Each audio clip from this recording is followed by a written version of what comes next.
Welcome to today's episode of the Support Insights podcast. I'm your host, Bryony Mulcairn, Community Manager at Centresum. Today, my guest is Svitlana Gaunt, Customer Support Excellence Team Lead at Miro. Putting their customers at the heart of the business is so important at Miro that they have an entire team dedicated to doing just that. Svitlana will be taking us through how the CS Excellence team is segmented to best support wider departments and the practicalities of how the team provides a centralised view to connect initiatives. Hello, Svitlana. Thank you very much for joining me on the podcast today. Hi, Bryony. Very happy to be here. Thank you for inviting me. No problem at all. Would you mind giving me and the audience a little introduction on yourself and your role at Miro?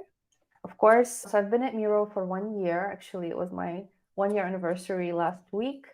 And I joined as the lead of Customer Support Excellence. So this is a team that used to be part of customer support. It kind of grew naturally from within support around 3 or 2.5 years ago. And when I joined, the decision was made to move this team under the revenue operations umbrella.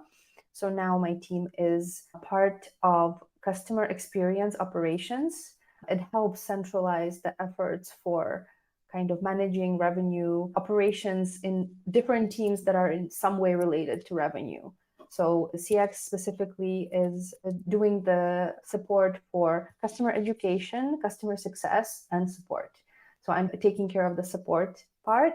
And the 3 major functions, or maybe even 4 major functions that my team has is operations, which is everything around managing the tools, systems, maintenance of existing ones, as well as implementation of new tools that are support specific. Then the other part is enablement.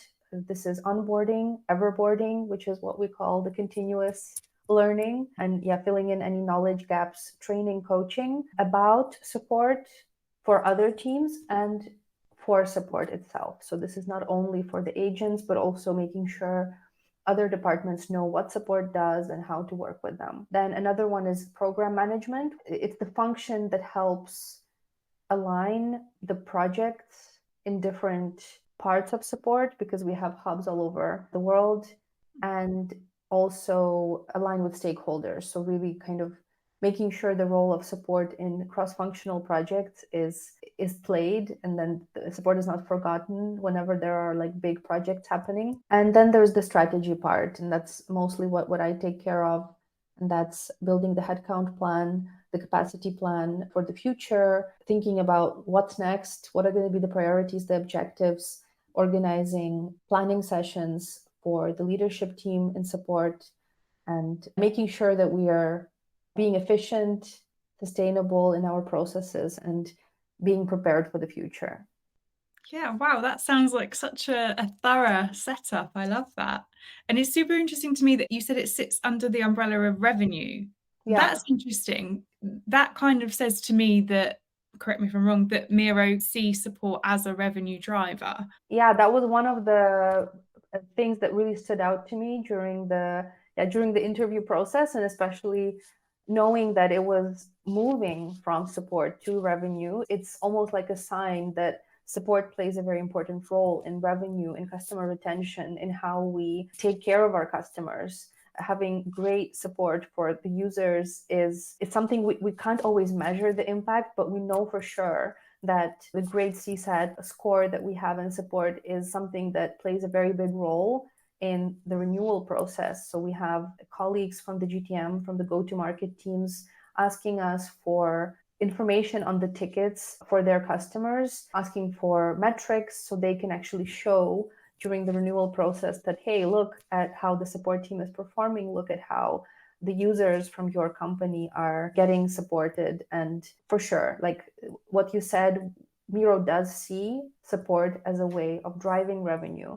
And that made me very happy when I joined as well. Yeah, that sounds absolutely fantastic. And what you've just said there is so key, that things like CSAT scores, although you can't directly measure how that contributes to revenue, you can have a look at that and compare it to things like renewals with those customers and see that correlation. So that's absolutely fantastic. That's something that you guys are super aware of. In terms of the sort of wider department structure then at Miro, Where does the CS Excellence team fit within sort of other departments? And how did that even come about, developing this team? Yeah, very good question. Maybe it's worth mentioning what are the key stakeholders for support. In many companies, at least in my experience, support is a little bit isolated. It's kind of the reactive function that just answers customer tickets and requests. One of the key stakeholders we have is the help center team. We collaborate very closely to make sure that the information they build can help us really deflect tickets and customers can find their answers themselves. A lot of Miro customers are quite technical. I say customers, but I mean users. That's something I had to adjust to this year because in Atrium, where I worked before, we were calling them customers, but in Miro, they are users. They are quite technical and they are very happy to find answers themselves. So we really try to make the instructions, the knowledge materials very user friendly and readable. We work closely also with the education team. There are certain courses that we build together to help, again, customers like kind of solve their issues on their own if possible. And then I also mentioned that we get requests from GTM, from customer success.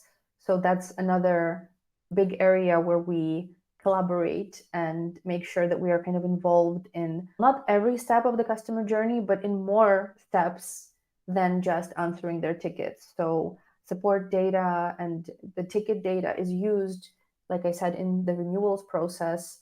And when having conversations with customers, we also have premium support for some of our enterprise customers where we provide additional services where customers can schedule a call with us to discuss specific issues. So that's one of the biggest ways we collaborate with customer success, for example, and sometimes with sales account executives. That makes total sense. And the fact that you have a premium support function just shows, again, reiterates that idea that support can be a revenue driver and is a huge value center as opposed to sort of a cost center as some other companies might treat it. Absolutely, yeah. So you were previously at Atrium and you were actually a guest on our podcast with Ben, the previous host. One of the things you spoke about on your episode was how you would put the customer at the heart of everything that you did. What did that actually mean to you in your department? In Atrium, it was all about making sure other teams are aware of what support does, what impact it has on the customers, and actually drawing the insights from customer support, the gold mine of insights, as we like to call it, and as you like to call it too, and bringing it to other departments. So customer centricity is the reason that I am in the customer support world. I feel like it's very underrated how empowering it can be and how important it is to build those relationships with customers and how they pay off in the long term. So customer centricity still is something very important. And when I joined Miro, again, it was amazing to see how it's really just part of the DNA. Every single team in Miro puts the customer in the first place.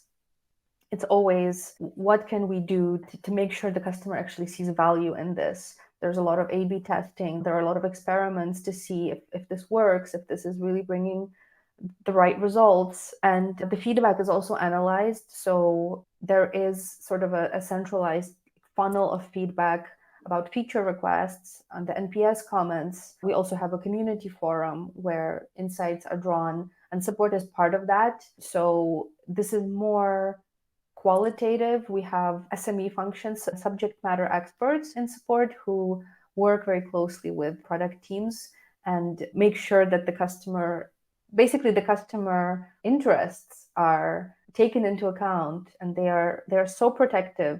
It's incredible to see how this culture of defending the customers is so strong in support, and it's always been that way.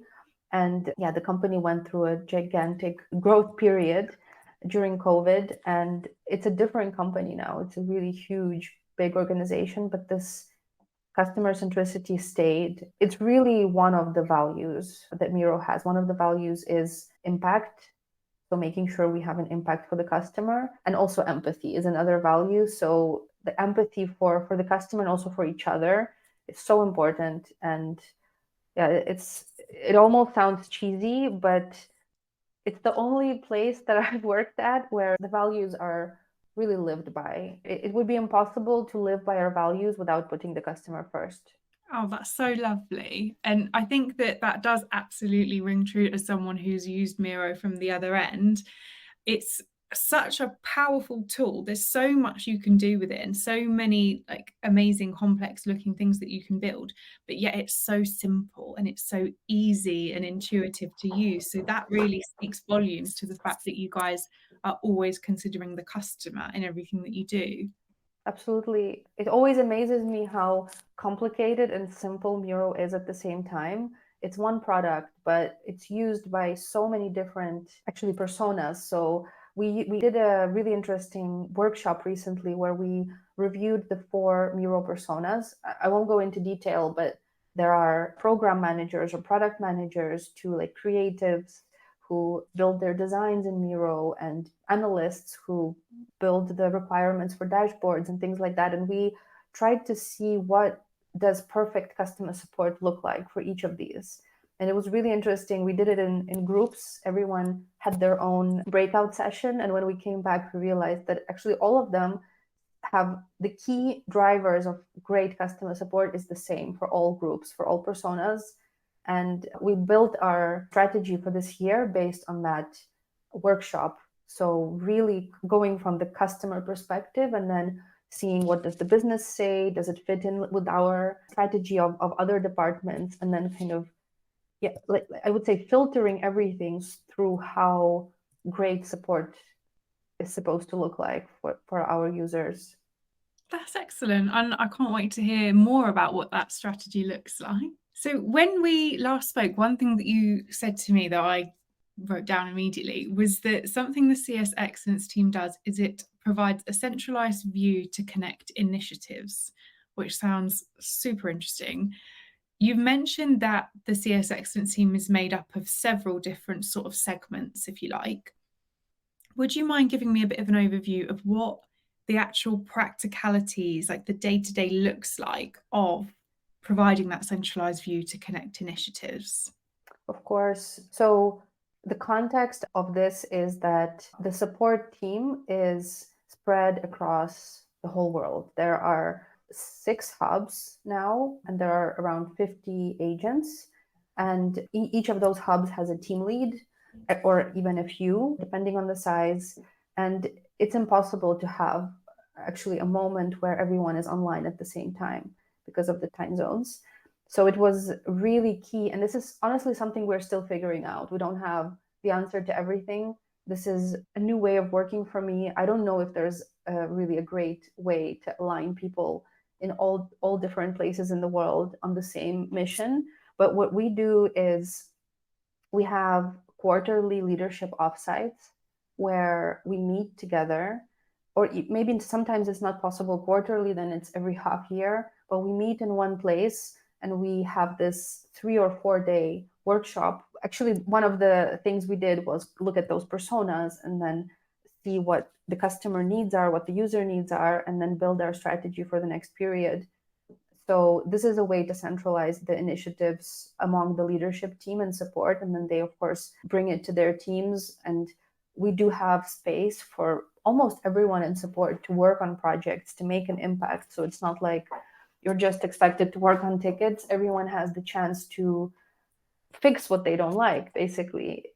Either we hope that people love what they do, and if they don't, that they have a way to change it, or they can do something about it. Another key thing here is the tools. We experiment with a lot of different tools, collaboration tools. Miro, of course, is a huge one. It's really great for collaborating across time zones. We record talk tracks for each other. We record Loom videos to have a more personal approach, not just everything in writing. We also use Asana to manage our projects, and this works really well. This is one of my new favorite tools to make sure everyone is on board and everyone knows what they have to do. So yeah, tooling, aligning leadership is really important, making sure all the leads are on the same page and they have a moment to not just get told what they do, but together build what they're going to do next, because that gives people so much more motivation when they're part of the solution and they're not just being told from the top, like, hey, this is our strategy. And then the last thing is, even though I work most of the time with the support leadership, with the head of customer support, my manager is actually in the revenue operations team and CX operations. And so I have regular meetings with the CX ops team. It's really interesting to know what's happening in customer success and make sure that we align our strategy. So yeah, nothing out of the ordinary there. It's really just meeting each other. Nothing really replaces face-to-face communication. And like the last thing I'll just say is another one of Miro values is collaboration. Of course, it's a collaboration tool. So I remember in my interviewing process, this word was used more than any other.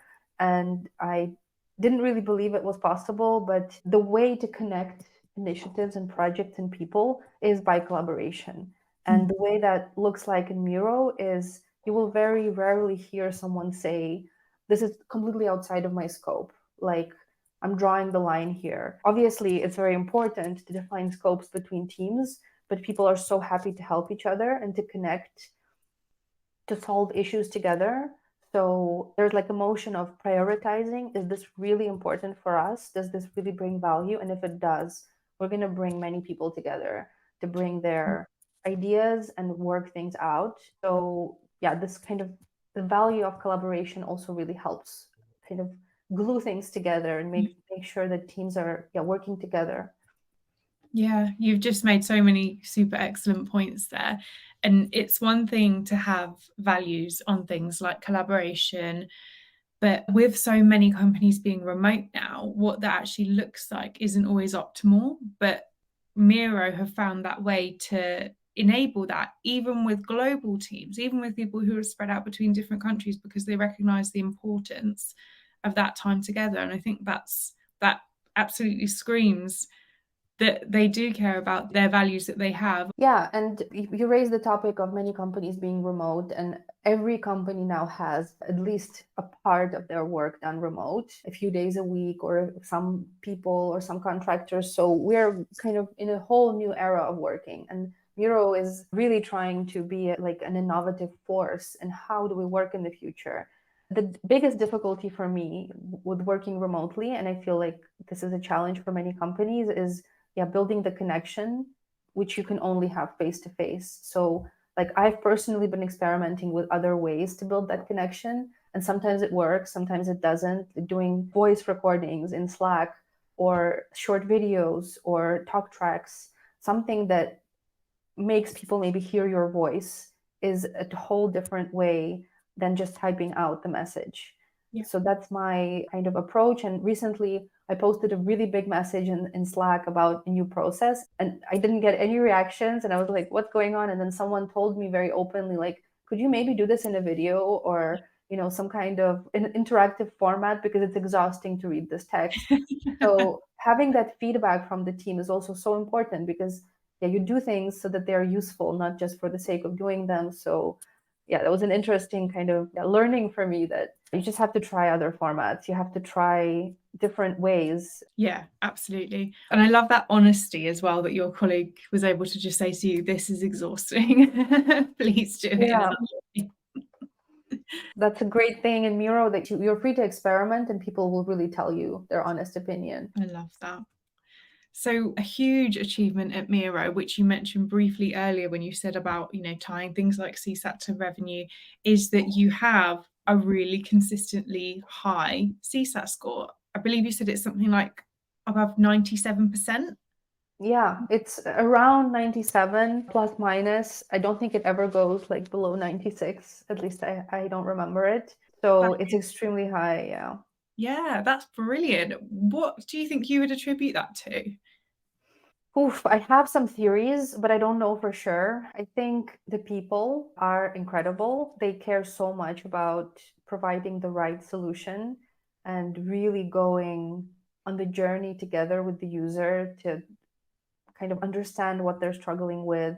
The hiring process at Miro is really special. I don't want to sound kind of arrogant, but I think really like the best people in Miro are selected. You really have to prove that you're ready to go above and beyond for the customer. And that doesn't mean, working over hours or really like going outside of the work-life balance, but it means being able to prioritize and putting the customer first. And every single person in customer support goes through a special test, not only about their hard skills, but also their soft skills to make sure they're a match. And I would say the people are the biggest contributor to the CSAT. The support leadership is also amazing. The head of support has a very clear vision about what he wants the team to look like, and he constantly iterates on that. So it's extremely important to be adaptable in this time. So we basically review the CSAT score very often. We look at what the people are saying and make sure to adjust our approach. To be honest, I'm shocked myself how high the CSAT score is and how consistent it is. We've been really afraid that we might lose this motion as the company gets bigger, as the team gets bigger. So we've developed sort of a few methodologies to help us maintain the consistency and make sure that we can take those best practices and the most beneficial parts of our processes and build a methodology. So we've actually launched in the last few months, we've launched a few new methodologies around how do we contact the customer, what is the checklist of things that has to exist in the communication, a methodology about troubleshooting. This is more for the technical side to make sure the agents don't forget anything, to make sure they can provide the full answer to the customers. There's a methodology around escalations internally as well as to other teams to make sure we basically have the fastest solution, and quality assurance. So we launched a new tool for QA and a new process how to do the reviews to make sure, again, that we are consistent. But yeah, the CSAT was really high even before we launched these methodologies. So I think it will just help make sure that we don't lose this great motion. What's fascinating to me out of what you've just said is that you have this really, really high CSAT score. 97% is something that a lot of businesses would just like strive to achieve. And you've done excellently that you have it, but then you're here saying, I'm terrified of losing that. So even though you've got this amazing high score, you're not slowing down anytime soon because this is the standard you want to keep. Yeah, exactly. It's a North Star metric for support. It's the metric that all the other teams look at. It's the reason no one in Miro worries about support. We are such a reliable team, and our CSAT score is really something that is part of our DNA again. Like it's almost part of the identity of support. Last year, we decided to outsource a part of support and to sort of separate the activities into really manual, let's say simple to solve types of requests, which went to our outsource team, and then to centralize the more high value adding activities internally, and also to give people internally a chance to develop their skills more and to be specialized in specific areas of the Miro product. And we were really worried that this transition would impact the CSAT score significantly, and it didn't. So we were really happy with that. We were happy that we were able to maintain that culture and that special something, that special approach. And now we see that our CSAT score is still just as high as it was. Yeah, which just goes to show the effect of actually living and breathing your values throughout an organization. Yeah. I find it really interesting that you just said that other departments really care about CSAT score, because I've heard the opposite being said, where people have said to me, oh, CSAT is a CS metric. Don't talk to other departments in terms of CSAT because they don't know about it. They don't care about it. But your other departments, they do. Yeah, it was like this when I joined. I think it's a great success of, again, the head of customer support, who is a very, I would say, non-typical customer support leader. He is so collaborative and he works so closely with other teams, and he talks about support and he kind of promotes the great successes of the team to a lot of departments. So I would say everyone in Miro knows what CSAT is. Everyone knows that we have a specifically high one. So yeah, that's also something I guess I take for granted now, but you're right that not every company really has that approach. Oh, I love that. At Miro, you have this fantastic setup where customer support is super, super valued by all other departments, which is brilliant. But unfortunately, not every organization has that. So how would you recommend other companies to better connect their customer support with other departments and initiatives? Yeah, that's a great question. One of the biggest things that helped us is building dashboards. We built a lot of different dashboards in the last year. A lot of them were for internal uses and kind of slicing the support data per segment, per region, looking at the different areas. And this is data that a lot of teams ask us about.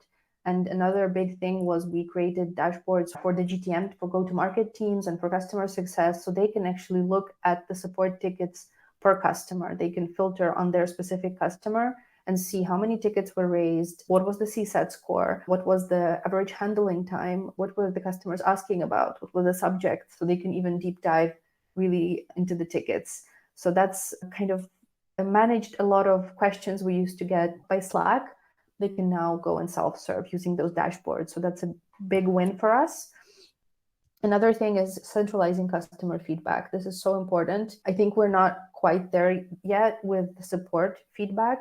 We have a lot of feedback shared through our subject matter experts, who are the experts in a specific product area, with their counterparts, with their kind of colleagues in the product teams. But there is a lot of different customer feedback from a variety of areas that is centralized in one tool, and that's used for making decisions, or at least for verifying if the priorities are the same. So I think there's business goals and business strategies that we have in place, but the thing is that things change very quickly, and it's important to filter those through what the customer needs are at the moment.